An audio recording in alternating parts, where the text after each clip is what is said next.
Check, check, check. Back with another episode of the DJs Need Love 2 show. I got a special guest in the building, man. A special guest in the building. Triple time special guest in the building. DJ BlakBoy. Appreciate that. Yeah, man. Nah, man. DJ BlakBoy, what's up, my brother? What's happening, bro? Appreciate you for having me, bro. Man, DJs need love, man. You know what it is.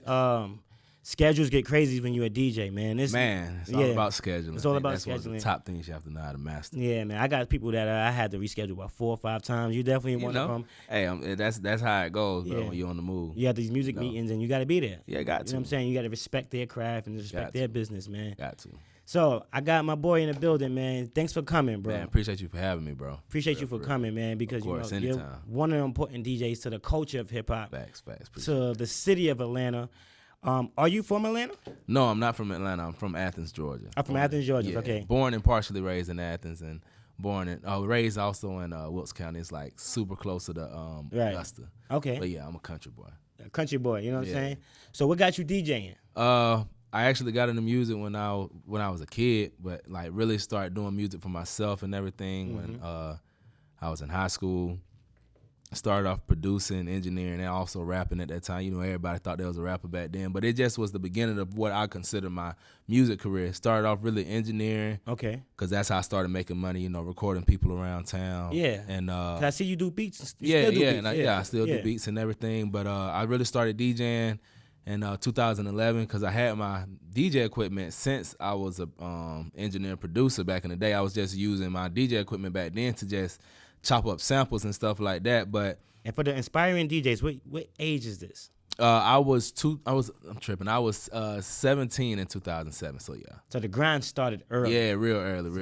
That's a fact. Yeah, it's very important. Yeah. So when I started DJing in college, friends just connected me to people that was throwing parties. One thing led to another. Started off doing house parties around little student housing and student apartments and stuff like that, and then just started meeting the right people till I got to where I'm at today. That's crazy, man. Yeah, man. So the way we met was crazy. Shout out to DJ P for real. That's my dog, man. Me and P for real used to do getting P for real on the shows. Yeah, fucking Hollywood.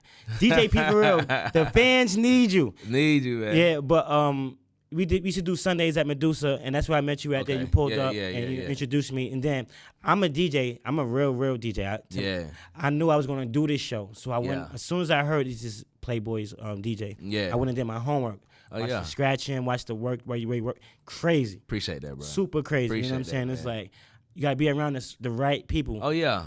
For the right reasons, you know what I'm saying? So I knew I was gonna connect with you years down the line, cause that's like years now. That's 2-3 years ago. It was a minute ago. Shout out to DJ P for real, you know what I'm saying? That's my dog, man. Me and P we was grinding in them college days, man, like borrowing each other equipment. Let's talk about it, man. It's the DJs Need Love 2 show. So what's your relationship with P for real? P for real, who is DJ Lil Uzi?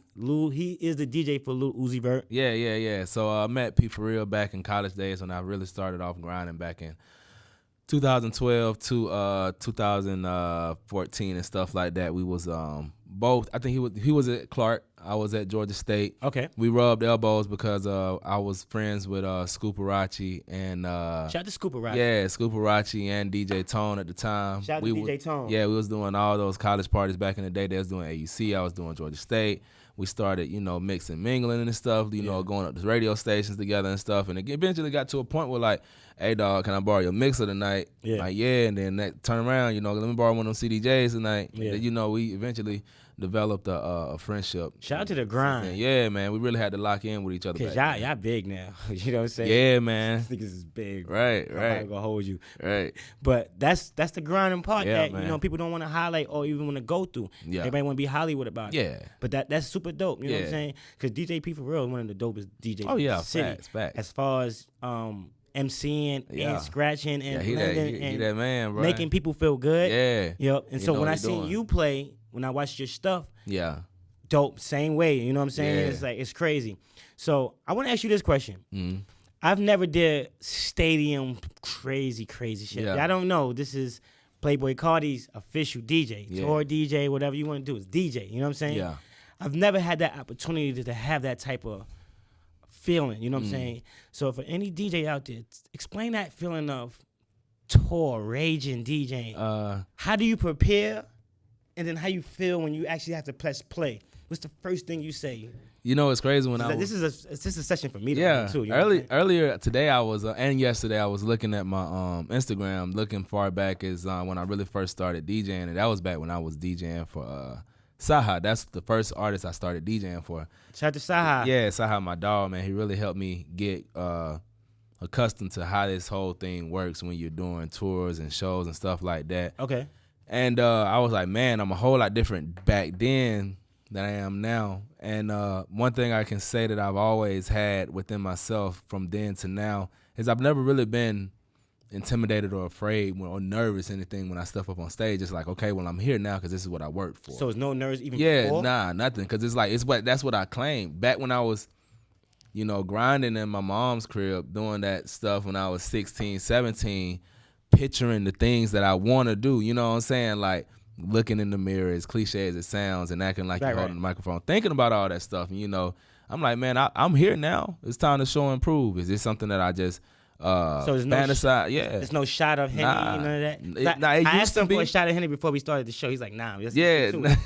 I love it. Because I never really felt that. I mean, the most nervous I've probably ever been was being in church and forced to sing solo, knowing you can't sing in front of the whole church. So we talking to a DJ that has been in, let's say, London, Belgium, Africa, all over the world. Yeah. Shout out to PlayBoi Carti. Yeah. Everywhere. So that's the most nervous you ever been? That's about the most nervous I've ever been. Wow.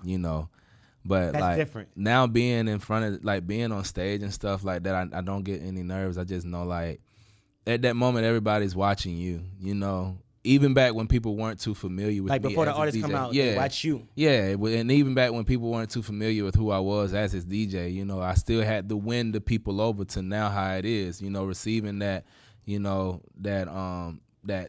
fandom from the crowd, you know what I'm saying? So I know that when people up there, they know what's going on. Like, I've stapled the little sirens that I play before the show, getting lit. People know what's coming, and I know I need to set the stand. I need to set the bar high, and then that's when he comes in. I feed the energy. I'm the heartbeat of the show. Before you actually play his music, do you have like a set that you do to get the crowd pumped before you? When we first started doing shows and stuff like that, yeah. As we've evolved and more production gets into the picture and everything needs to change, how can we go above the ceiling? You know what I'm saying? Yeah. What can we do to set the bar higher for everybody else, not even just for ourselves anymore? It's a different level, and back then though, when I was doing that, of course it was. I just go up there, play a few songs. Even if I don't play a few songs, I just do a small intro with just me talking to the crowd, getting them hype, playing sound effects and stuff like that. You have to know how to utilize whatever you got at that moment. Right. I think that's what makes you a great DJ, being able to adapt to whatever it is you're supposed to do. That's from being a wedding DJ. That's to being a karaoke DJ. That's to being a DJ on stage before the artist comes out and you can't play no music. You have to know how to adapt to the occasion and read that crowd. So this question is for me and for the viewers. You know what I'm saying? So you backstage. Yeah. And, 100,000 people waiting, screaming. Yeah. What's the preparation? You know what I'm saying? Like, y'all talking music, like play the song and stop right here. Nah. Stop at this second. Oh, you already know at this point. Whenever we was, like, now we do a one track that just goes straight through. When you get to, like, those TV shows and stuff getting recorded, you start doing when you get that big. Yeah, you have to start putting down the track, the tracks that you're going to be doing, the timestamps and all that stuff, so that all the proper procedures can be done as far as production and everything else. Because you can see a timer that's telling you, okay, y'all exactly, 10 seconds left, like that, right? But before that, when we were just going up there that's why I don't know, freestyling, we wasn't doing that. Well, there wasn't really many rehearsals or anything like that, and I think that's what made it so much better, because whenever we do a pretty dope transition from one song to another, that's what I wanted to say. That's like you were just saying. Are we talking about if I'm gonna stop right there? No. we don't talk about that. It's just like if the moment's there, if we're so connected with like the chemistry between us is so dope. It's dope. It's to the point now where like he knows what I'm about to do and I know what he's gonna do.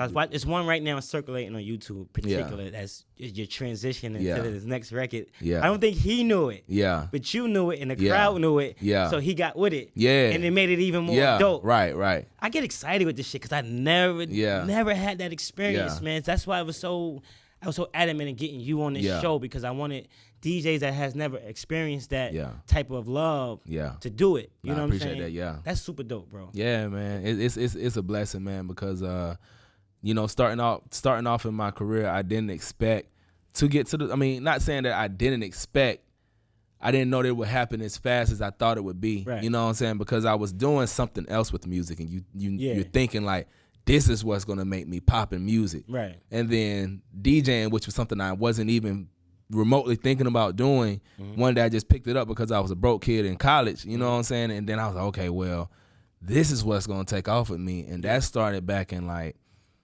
2011 when I first started my DJ career, yeah. And things took off, but it's like, man, it's just a blessing to have it, because you didn't, from starting where you were and going through the ups and downs, and it's just so many moments where I was like, okay, I want to give this up, I don't want to do it no more, you know what I'm saying? That's crazy. But if you stick with it, you know what I'm saying, you never, like those I think I saw this meme on Instagram. It was two cartoon characters digging to diamonds, and one saw the other one found a diamond before he did, and it was a small diamond, but if he would have kept digging, he would have got the bigger diamond. Right. You know what I'm saying? It's just about knowing that your destiny gonna be there regardless of whatever it is that you go through. That's facts. You know what I'm saying? So you just have to work for it. You just gotta work for it. Yeah. So now you back in the city. Yeah. So, Corona slowed things up. Corona's gone now. Halting stop. Yeah. So prior to this, we was going crazy at Medusa. Crazy. Yeah. Going tour. Go online. You see, damn, BlakBoy back on tour. You know what I'm saying? Tour. Do you rather be a tour DJ or a hometown DJ? Because I did a poll when I knew I was going to interview you, and people be like, yo, BlakBoy do a crazy R&B set. Yeah. But, he's PlayBoi's called DJ. Yeah. It's like, he's a DJ, though. He's like, DJ's DJ. Yeah. You stop categorizing people when you see them. Yeah. So, being that you can do everything, you know what I'm saying, do you rather be on tour or do you rather be home right now DJing these clubs, weeklies and things like that nature? Things of that nature. I love the at home, the local DJing, like clubs and stuff. I love that culture. You know what I'm saying? Especially when you're booked up, you got a pattern and you're working at least 5 times out of the week, sometimes 3 times in a day. You know what I'm saying? That's cool and all, but the money that I make from touring is so much better. That's what I wanted to say. You know what I'm saying? The money is so much better. Like, so much better than what you can get at home. Even if you're a resident DJ somewhere in a club or a bar or whatever like that, you're still getting, I would say you still would get more money on the road and stuff like that, and you would be able to save more money too, because you're on a bus, you're going from one city to another, flying, and most of the time, depending on your situation, the company might take care of everything. About that. What's the thing that you go through when you're on tour though? Like, you missing your family? Yeah, of course I miss my family. Explain that. Like, is that the fault you have to take? Yeah, because I'm a family guy, and I love my family. The DJs need love too. Yeah, so when we out there entertaining people, we still have still people, man. Right. But but they've gotten to the point where they understand, because my mom was the one that funded some of the stuff that I wanted when I was a teenager, and I wanted music equipment. Shout out to mom. You know what I'm saying? And my dad too. They was helping and having that patience of hearing me throughout the whole day, playing that music, blasting loud, having random friends, sometimes just friends of friends that just come through and just pack my bedroom up, and we up in there just making music, you know what I'm saying? But I appreciate them for that, because at the end of the day, when it gets to this level where I'm always going, they understand that. It's a fact. So, they definitely understand that. But as far as like my living conditions, you find you a bunk. And I hate to compare it to jail, but it feels like it in a sense, because you have one little small confined space that you're gonna be in for at least a couple hours, a month, to 3 months, depending on how long the tour. You're talking about the bus? Yeah, but if you're depending on like if your company is getting hotels and flights to certain cities, if the bus is gonna be taking too long to get, so stuff like that. Yeah. It depends on how great your artist is and how much money you're getting, depending on how your living conditions will be and the budget for it. But I mean, like, granted, we're in a good situation to where living conditions are exceptionally well. So for me, it's just I'm on a bump chilling. We have lounges in the back. Sometimes you'll have lounges in the front. Right. Sometimes we chill. We get hotels. And it depends on like how cool you is with the people that you're working with. What's the coolest city the coolest? This is a different DJ. What's the coolest country you DJ'd at? I love DJing in Australia. It's easy for me to pick up my own like events outside of working with Carti. Like I can go and do a club without having to bring the artist there with me. Dope. Yeah. Europe is dope. I love DJing in London. London's a very fun place. It reminds me of like a smaller New York. Okay. You know what I'm saying? If you've never been there before, it'll feel like you're still. I mean, if you've never been to New York, you couldn't tell the difference if you went there from London. That's dope. Because there's so many different places in New York, so it feels like London's just a part of New York. Wow. I didn't know that. I like. I be in Costa Rica. Yeah. Doing my thing down there. I be getting booked out there. So how do people hear the music? Is it like a converter, or they just hear it the way the way Carti's rapping it? Oh, they're definitely hearing the way that he raps it. Okay, it's cool. Like that's what I really like about it, because that's dope. Yeah. It doesn't matter where we're at, though. Everywhere we are, they know the lyrics word for word, and I even think that's just how it's been proven. That's how most other countries that don't know English, they learn English through the music. Through music. Yeah, so I think that's pretty dope. Through DJs. Yeah. You know what I'm saying? Yeah. BlakBoy. Yeah. Who's the top 5 DJs right now off your head? This is no order. This is no bias. I'm asking him a show right now on a Friday. Top 5 DJs. Right now, this current moment or of all time? Right now in this moment. How about this? How about this? No. See, it's hard to ask this question because you're very international. Top 5 DJs in Atlanta. Oh, man. Top 5 DJs in Atlanta. Let's say you just chilling. You just want to go out. I'm rocking with Boom. I like this DJ. I like the way he do it. Oh, man. Of course, hey, Phil, P for real. They always choke up, right? Nah, I got it. Definitely P for real. That's an entertaining DJ to see. If you've never seen his performance, he's not just playing music. He's putting on a perperformance for the crowd.